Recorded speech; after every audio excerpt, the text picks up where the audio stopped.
One thing we really like with our double OBSYNC program is it's allowed us to successfully push our voluntary wait period back, but keeping the same success rate. I was always a little bit nervous going a little too far on some of our cows, so we are at a 70-day voluntary wait period. And another insurance tool that our herd uses, 1 week ahead of our vet check, we will give a lot of our vet check candidates a shot of GnRH. If they are checked open on Herd Health Day, they are right into a regular OBSYNC program, and we can catch them quicker. It's 1 week ahead. Welcome back to the Hoard's Dairyman podcast. Today we're visiting with a 3-time Platinum Award-winning Excellence in Dairy Reproduction herd given by the Dairy Cattle Reproduction Council. They have earned this title in 2020, 2023, and 2025.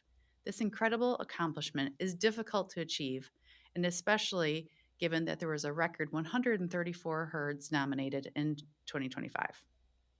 Tyler Hendriks of Hendriks Dairy is with us today, a third-generation dairy milking jerseys in Brucefield, Ontario. They milk 120 cows 3 times a day and have an incredible 43% preg rate. Tyler, thank you so much for joining us today. Thanks for having me. Great. So can you tell us a little bit about your dairy overall and some of the history in your family? Yeah. So Hendriks Dairies started in 2013. I started milking cows by purchasing my uncle's cows and quota. I was 21 years old, and we farmed on that site and a rented facility for about 5 years till we could do a parent-child top-up situation with our quotas to move to a new green site facility. And from there, we altered the corporation to have my parents, Henry and Patty, along with my wife, all brought into one big company. So today we all farm together with a team of part-time employees, and my kids, Liam and Ada, help out as well. So we're currently milking about 110 jerseys 3 times a day. Our herd average is 34 kilos or 75 pounds with a 5.3 fat test and a 4% protein test. One of our current strategies is we're trying to pull our fat down. We had been as high as almost 6% 2 months ago. And with just the shift in markets and pricing, we need that down, or we're just sacrificing a lot of quota fill within our system for no return. So we're looking to bring that down, and our farm also has about 210 heifers in inventory. So we're pretty much 2 to 1, which is not industry norm, but with our fresh Jersey markets, it's a good growth opportunity and something we're looking to push for into the future. About your shift from Holsteins to Jerseys, can you talk a little bit about that Yep. and the decision process? So it started when we were actually in the tie stall. We had an average herd of Holsteins, but they were just a little too big for our stalls. We didn't really see any crampy cows, but we just felt that cow comfort was a little sacrificed. And being a rented facility, I wasn't looking to switch out mattresses, make some bigger infrastructure changes. So we opted for a shift to jerseys. Right away, we did see a decrease in our milk check, just given the way our component pricing was. Our jerseys just did not have enough protein to really maximize our own milk check. So we've done a lot of genetic selection and movement of cattle to get the competitive herd we have today. When we obviously built a green site facility was our moment to commit or go back to Holsteins. And it for us at that point in 2016, we just didn't have the land to feed the Holsteins, and I still feel that way today. Our farm would need about 50 extra acres of alfalfa just to feed the same quota fill Holstein herd. So it's just not attainable for us right now, and they've made great strides, but our jerseys are definitely keeping up to them. So can you tell us a little bit. Are you landlocked where you're at, or are you in a little bit more of a? Not landlocked. Land is just very competitive. We have bid on a couple parcels of land, and bids have been coming in well over 35,000 a workable acre, and we have not been successful. With land maybe 30 minutes further in the lake from us, so to the east, and it would be almost getting closer to 50,000 a workable acre. Oh my gosh! Um, Wow. so it's and our local our neighbors are will work with us if we needed to purchase standing corn or stuff like that. And my uncle that I purchased the original farm from, we worked together with his land as well. But when land is that expensive, we can't afford to feed an inefficient cow, and that's where one of our big metrics that I tell people who tour our farm is we are looking to be a 2-to-1 or greater ratio of energy corrected milk to dry matter intake.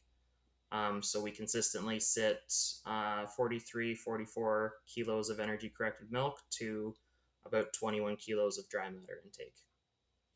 Wow. Yeah, that's very impressive. And So it's maybe it's not that people have forgotten, but it's just not top of mind feed and land when corn was $4. But if it creeps up again, or like right now with input costs and everything per acre, we're still trying to maximize what we have, and the jerseys do a really good job with that for us. you're like a Jersey spokesperson. I like it. They try. Great. Let's dive into, your success that you have in your repro program, which really starts, by making a great replacement and a good calf right off the bat. Can you tell us a bit about your maternity barn and then what your calf program looks like? So from our calving pens, we have a couple individual small calf pens located right there. So our employees can quickly grab a calf, put it in there. It's clean, it's warm, it's safe, and then we move fresh cows right away into the fresh group where they just dive into our fresh ration.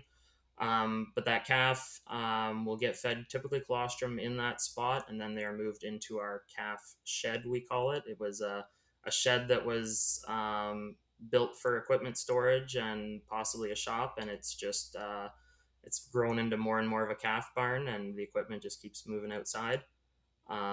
It's just big, it's airy, and it's simple, and it works well. We tried not to make it too overcomplicated. But our calves move in there and they'll stay in there on milk till about 2 weeks post wean. And our weaning strategy is we go 1 week of skip feeding, so the afternoon feeding we take away, and then 1 week fully off of milk before they move out to our next group feeding barn. And what we try to do is we keep the calf starter the same from the calf shed barn to the calf barn so that we're minimizing disruptions for them, but it helps them transition. So in that next barn, we're feeding the calf starter mix, which is a 22% protein calf starter, which we actually blend straw into at 5%. And they stay on that blend until 5 months old, where they switch to TMR refusals or fermented forages. And then they eventually move out of that barn around 7 months to a farm off-site, our old dairy site, where they are pretty much housed until they are 4 months before calving, when they'll return to the main site. They'll get freestall trained. They live with the far off dry cows, hoof trimmed, and then move from the sand dry cow stalls into our close up calving pens, and the cycle continues. Great. So can you tell us about the calf barn, the post weaning calf barn? You built that and obviously puts a lot of thought. This is, fairly recently that you've built everything. Were there any lessons that you learned, or things you would go back and change, or what would you give to someone advice that would be building something from scratch? So our actually it's an interesting story. Our post wean calf barn, was the only building left on this site, and it was a pig barn built in the 80s. So it was low ceiling, cement floor, which worked really well for us just to mechanically ventilate and to tunnel ventilate. So it doesn't have heaters. It does get cold in there. It'll maybe get to Celsius -5 ish, but keep the air moving, and the calves do really well in this barn for what it is, a very simple barn. One thing we like about our milk calf barn or calf shed, we were just having real weather challenges with our Jersey calves and hutches. Our calves are only 55 pounds when they're born.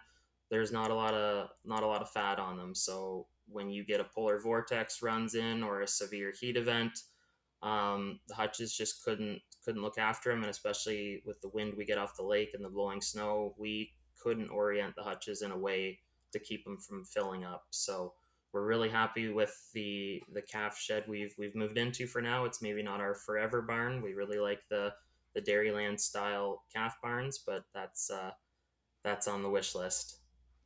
But I'm the main calf feeder for the farm, so I appreciate being inside. But I wish we could have made hutches work better. It just didn't work for our calves specifically. But we kept it simple. There's just water in this shed. We bring the bottles from the dairy barn. Everything comes there. We didn't get too complicated with it. That's great. Are you individually housing them? Yep. So we've dabbled with pair housing. They're actually half pen, which they sell a really neat pair housing divider that allows you to take the center out, and then there's a stabilizer bar that works well. When we had ordered a couple extra pens, I assembled them and said, "Why not? Let's give it a shot." With our Pro Action regulations, we're required to pair house. I believe it's in 2030, starting at 21 days of age. So I said, let's give it a shot, and so we had good luck with it. But we said, okay, we'll just put that to the side, and we'll come back to that when we have to, because it was still a challenge addressing cross sucking. And some of our strategies we implemented were really slow calf nipples, making them drink for a long time, and then actually leaving the bottle there for about 15 minutes after, just to kind of satiate their suckle need there. Whereas right now with individual pens, bottles are empty. Everybody has their calf starter topped up, water, take the bottles away, move on. So it definitely added some time to chores, but yeah, it was doable. We're just not looking to do that until we're required. And they're jerseys too, so you're really setting yourself up there for cross sucking. And you being the main calf feeder, you said, um, you made this decision to switch to whole milk. Is that right? Yep. From a milk replacer? Can you Yep. talk a little bit about that? Yeah, so it started. We were actually at an Alta U um, training course years ago, and that was one of the questions I had written down going to meet with all the speakers there. And I remember talking with Gordy Jones about it at some. I think it was after our session. We were at lunch or dinner, and I said, "Can I feed?" Because he knows jerseys. I said, "Can I feed milk replacer?" And he said, "You cannot find the proper milk replacer for jerseys. So you either feed them to an inferior plane of nutrition or feed them what they require and do whole milk." So it kind of pushed me out of that thought. And we've been whole milk ever since. I believe we would need like a 32-28 milk replacer to really match what a jersey can give them.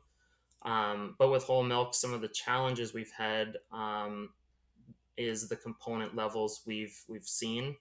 So you really need to recalibrate your solids you're feeding calves when you're at a 6% fat and a 4.2 4.3 protein.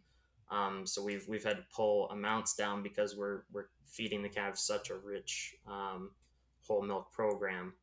But we kind of keep an eye on it, and with solids testing, and we can make it work through.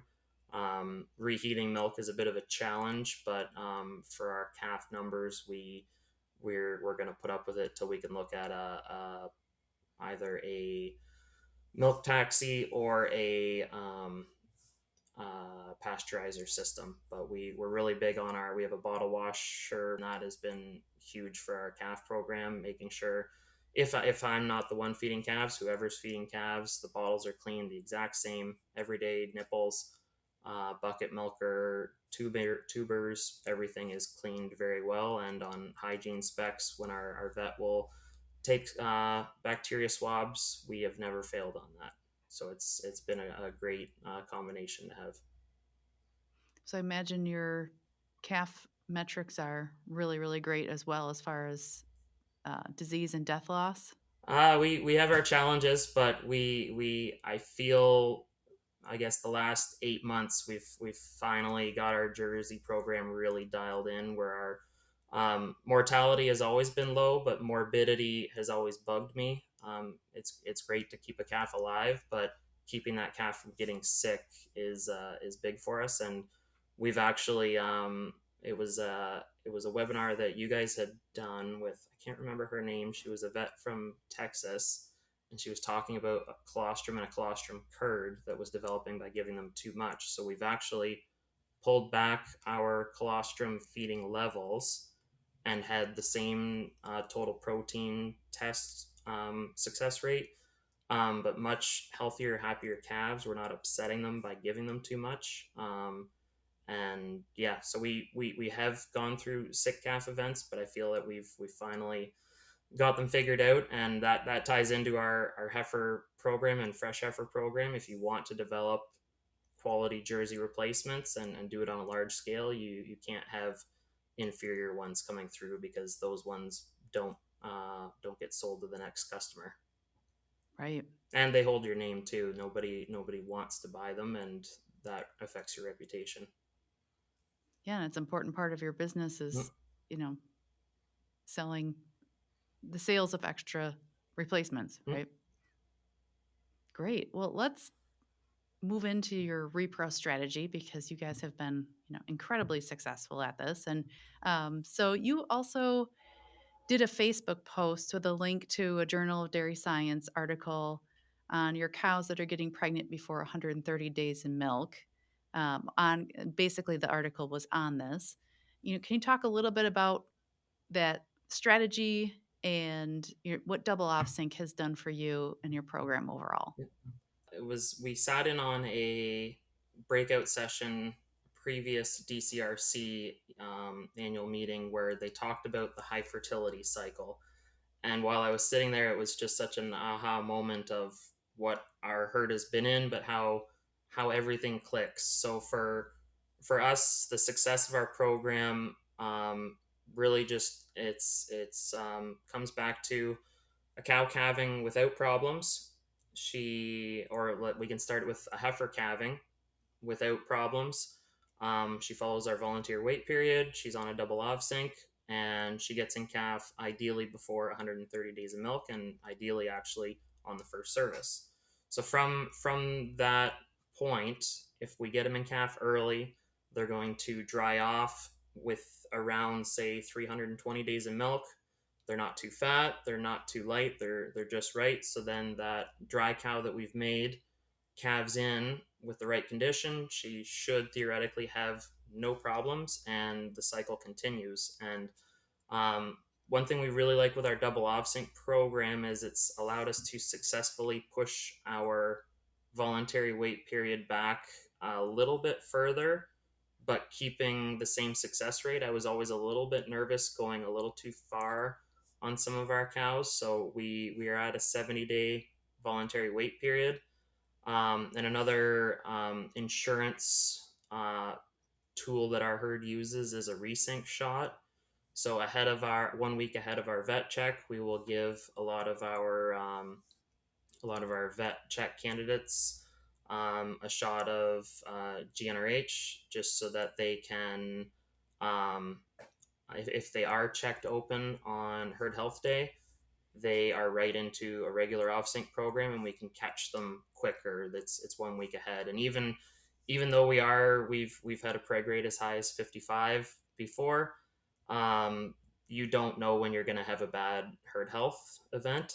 So having that insurance policy in place really helps to just keep everything rolling and keeping everybody within the high fertility cycle. That's fantastic.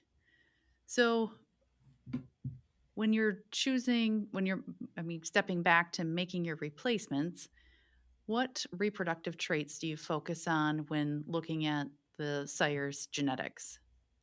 So we used to really get bogged down with looking at a lot of traits and keeping maybe three for our herd size, three different bulls in our tank on the roster, ready for this cow needs this cow needs this. We've actually switched more to a batch breeding system of just looking at our high JPI or net merit bulls and finding a bull that obviously is at the top or towards the top, and then we just work backwards to ensure that we have high combined fat and protein, high milk, and productive life DPR CCR. Obviously, we're jerseys, so not every bull at number one has exactly what you want. So there has to be some concessions made, but we are still willing to sacrifice a little bit on our fertility to ensure that we have production. That's one thing that I think the jerseys need to still keep an eye on is keeping the milk up.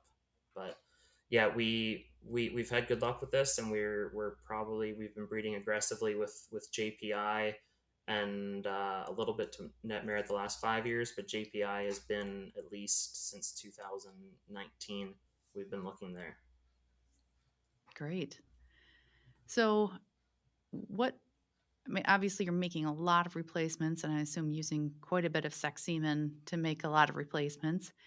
How do you determine what semen you're using on which animals, as far as, the split of I want a replacement out of her or I want to focus on beef on dairy?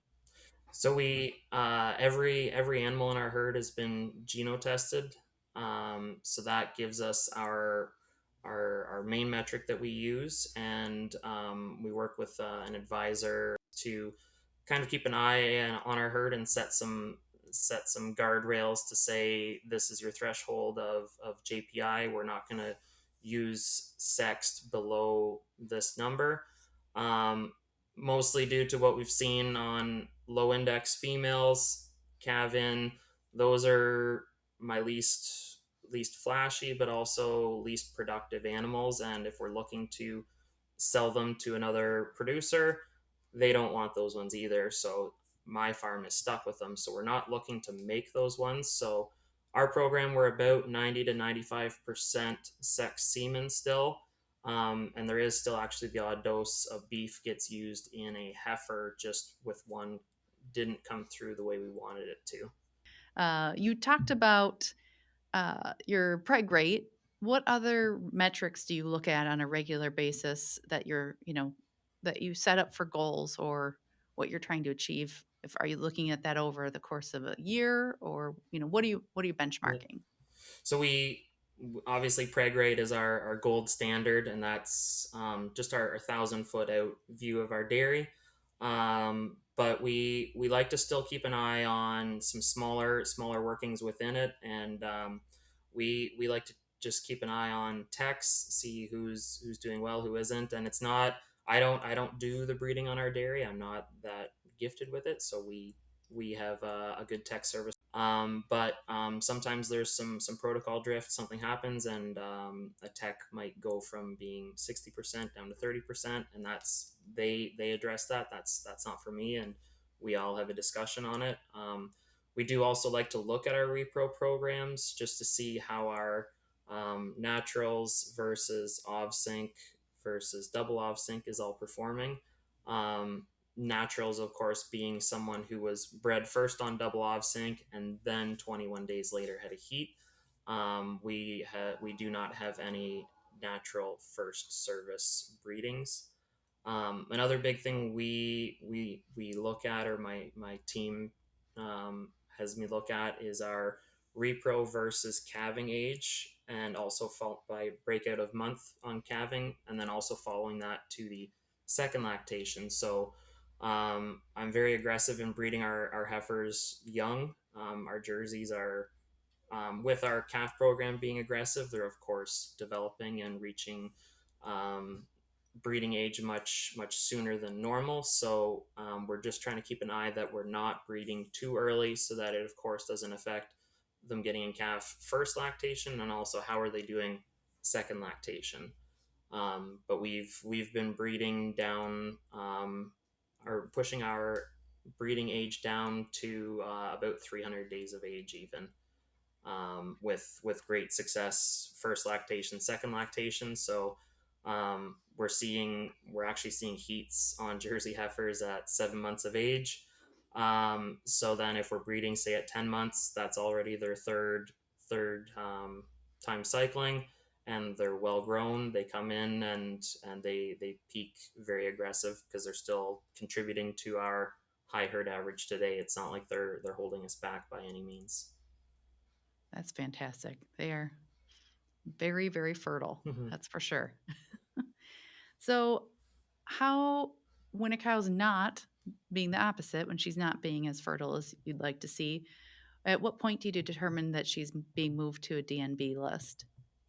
So we try to be very strict about putting a cow on DNB, ideally before we've started our double ov sync program in the first place, just to avoid that waste of resources. So at the start for a DNB list, we will assign them essentially just based on 4 week milk, or just a general feel of maybe this cow is a little too old. We'll just let her milk for 500, 600 days and let her finish out. Um, but obviously, every cow that we keep and breed is another chance for a fresh heifer that can be sold again. Kind of the same thing that the beef on dairy camp is looking at as well. On the other side, we will essentially quit breeding once we're at 180 days in milk.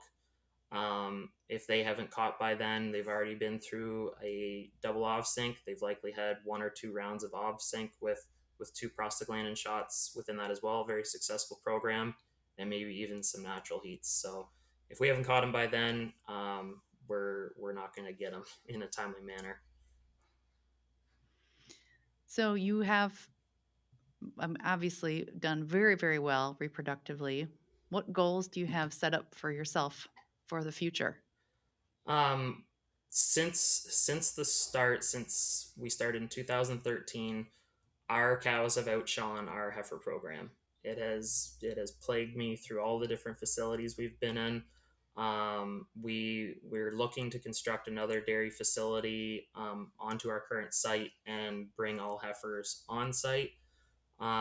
So looking to just improve our heifer program, our heifers, as far as consistency and protocol for them and everything else, just so that we can maybe add a couple percent to them. But yeah, our cows, we're very happy with them. It's just our heifers I'd like a little bit better. Um, and with that, as mentioned earlier, we don't feel that breeding too young is affecting our conception. It's just kind of fine tuning the small things in facility and other small minor details for them. What technologies have you implemented that you have either related to repro or another application that you've been happy with or have been looking at? So ones that I am happy with. We started with collars about two. We're coming on almost actually into year three, and that was our strategy to improve our heifer program. The heifers are across the road where my parents live, and he's there. He sees heats, but Jersey heifers are very short heats, and they're also very active. So that was where our strategy was with the collars. It was a challenge. There's a lot of, I called it noise with jerseys and Jersey heifers, especially whether we could pull up on the system in the bar graphs for time. This heifer was just chewing a gate for 2 hours, and so that has to go into a pen average, and they have to develop the algorithm with it, and it learns, and it gets better, but it took some time to fine tune, and we're still maybe not quite where I want to be, but we're definitely better than we were. We've almost eliminated cedars from the heifer program across the road, and just relying on then loot shots for heifers who are 11 months not showing any heats, or open heifers. No, that's great. So I would imagine that being a multi time platinum award winner in the excellence in dairy reproduction, you're asked for advice from other producers, I would think. What advice do you give when you've been asked this question? So I guess I get asked a lot, but I ask a lot of questions of other people. I'm never done learning. I love touring. We've done a bunch of Wisconsin tours, New York as well. See some dairies there. I love seeing dairies within our climate and seeing our struggles, especially in the winter. It's a terrible time to farm tour, but it's good to see how others are dealing with it, same as we are at home. So for me, asking questions of other people, I'm always looking at multi-thousand cow farms and seeing what they're doing, and then trying to figure out how I can do that with 120 jerseys. And not everything I can implement, but I like to make the best effort I can to do things the way I feel industry thinks we should. And also, I read a lot of JDS articles, podcasts, webinars. I know how we should be doing it, and then it's just figuring out how we can make that happen with our herd size and our facility challenges. So from there, when I get asked for advice and seeing what the answers I get and what I look for when I ask for advice, I feel it really comes down to a team approach that really sets dairies up for success. And it's hard to set a team up in the sense of having to remove people from that team to bring other players in. But I feel, looking back now, we made those hard choices. We set a strong team up from the start, as far as our bank, our accountant, nutrition team, herd health, even our hoof trimmer. Everybody, we work with everybody who cares about how we do. They want to know how well we're doing, and if something's not going well, they're the first to come to us and say, what's going on with this? Why isn't this, like, what's going on? And they want to know where we can improve, or what did our vet say that we should be doing, or what was the nutrition saying, and it goes back to there. So if everybody's working together as a team, we really win. And I feel like we've had some strong wins as a team, so I like that.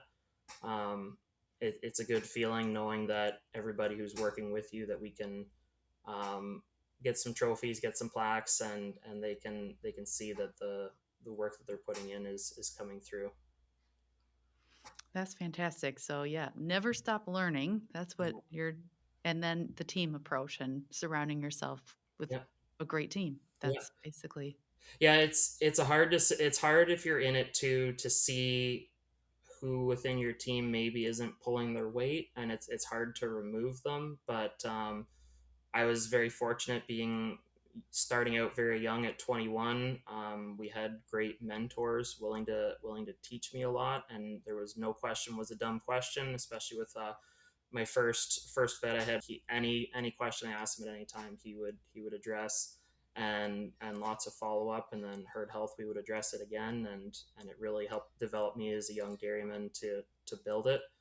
But yeah, if you can't go to any member of your team and ask them the hard questions and have an open discussion, then I think you maybe have your answer on whether you should be looking to somebody else. oh, it's a great answer. Um, Also, I saw you were the featured member for the February DCRC newsletter. Why do you think producers should get involved with DCRC and attend the conference? It was I remember going to my first, so the first time I could have went as an award winner was during COVID, so we did virtual learning, and that was when I found this through the website DCRC has. I found this plethora of webinars that I hadn't even seen before. So once you're in their system, there's tons of learning tools there. But going to the meetings, you have all of the researchers, all of the elite dairy people through the world. Everybody is there, and they're all there for the same purpose. And you can talk to anyone at a breakout session, at dinner, at drinks, you name it. You can approach everybody and get all of your questions figured out. So being young, small farm, to go up to Fricky and everybody else and just asking questions, it blew me away. But it was just, we're all part of the same industry, and we're all trying to improve, and it was just great to see that. So we brought a producer local to me up with us when we went to the last meeting in Wisconsin, and he loved it, and right away, as soon as he got home, made some very, very big repro changes that has really advanced his preg rate and herd metrics. That's excellent. Well, that's great. And yeah, I'll put a plug in. It's in Columbus, Ohio in Yeah. November of this year. So, what change have you made that has had the biggest ROI, or maybe not even financial ROI? Biggest ROI, I would say it happened a long time ago. We built the new facility. We came from milking my whole life 2 times a day. It was easy. We built the new facility, and milking times were cut down probably an extra 20 minutes from where they were. So we were milking our herd 2x in, I'd say, an hour. And then it just became a discussion on, well, we've got a nice barn, nice parlor, we've got people available, there's lots of high school kids that wanted a night shift. Let's try 3 times a day. And looking back, there's other small things within having a new facility, tunnel vent, sand bedding, but just giving our cows the opportunity to um, express themselves on 3x really changed our herd. And it changes your routines. I'm on the night shift, not the morning shift, but we overlap on midday with a bunch of things. But it changes your routines so that we're not, the kids get off the bus, we're done chores. If we have hockey that night, soccer, you name it, that's all done before night milking if I'm needed. Otherwise, no milking is happening during then anyways. So 3x really changed a lot of things for us, being a small herd, but being able to fit it in, it really pushed us forward when I didn't think it was something that maybe was going to be worth the effort. And we've been rolling with it ever since, now 9 years, and won't be stopping anytime soon. That's great. Oh, that's fantastic. That was a tricky one. Wasn't sure. Well, I mean, ROI doesn't have, I mean, fine, it does mean on your investment, but also your time, right? Yeah. Time is an investment too. So Yeah. to your point of, you know, time is an asset. Yeah. So, well, thank you so much for joining us today and giving us a peek into your dairy, that you're doing so many of the small things right that has yielded, tremendous success for you. So we appreciate your time and sharing what you do and what you and your family have developed. If you want to be the first to catch these conversations, make sure you're following us on YouTube or your favorite podcast player so you don't miss a beat. And if this episode added value to you, be sure to send it to someone who would appreciate it too.